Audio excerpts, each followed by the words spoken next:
జాగ్రత్త సుమా, త్రాగుబోతులు దేవుని రాజ్యానికి వారసులు కారునుంది బైబిల్లో. ఇక నువ్వు వేరే రకరకాల ఎక్స్ప్లెనేషన్ అక్కర్లే. నేను కొంచెం తాగుతానండి, అప్పుడప్పుడు తాగుతానండి, మా భార్య తిప్పినోడు తాగుతానండి, లేదా మా భర్త కొడితే తాగుతానండి. వద్దు, ఇంకా అలాంటి ఎక్స్ప్లెనేషన్ వద్దు, మానే అంతే. కొంతమంది సిగరెట్ తాగేవాళ్ళు ఉంటారు, ధూమపానం చేసేవాళ్ళు ఉంటారు. ఈరోజు బాగా స్టైల్ ఎక్కువైపోయింది కొంతమందికి. ఆ సిగరెట్ తాగడం స్టైల్ అనుకుంటున్నారు. కొన్ని కాస్మోపాలిటన్ సిటీస్ లో స్త్రీలు కూడా ఇదేదో ఫ్యాషన్ లో మొదలు పెట్టే రోజు సిగరెట్లు తాగడం. ఇవన్నీ అక్కర్లా, ఆ టైంకి తాగాల, తాగేసేయాలంతే. ఆ నికోటిన్ అనే పదార్థానికి అలవాటు పడిపోయి చాలా మంది ధూమపానం చేసేవాళ్ళు.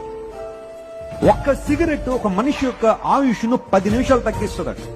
ఎవరైనా అలాంటి అలవాటు ఉంటే మానేసేయండి.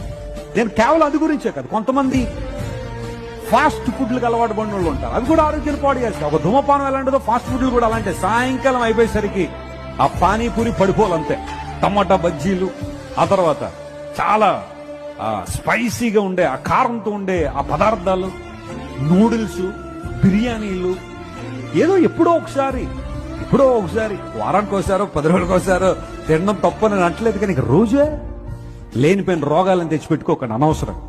నీ దేహాన్ని చెరుపు చేయదాన్ని తొలగించుకోమన్నాడు బైబిల్లో. ఆ మాటలోనే చాలా వచ్చేస్తాయి. నీకు మరి ప్రతిదీ స్పెసిఫిక్ గా రాయాల్సిన అవసరం. ఒక పొడి తినచ్చా లేదా, ముక్కు పొడి పీల్చచ్చా లేదా, ఎన్ని అక్కర్లా నీకు. ఇంకా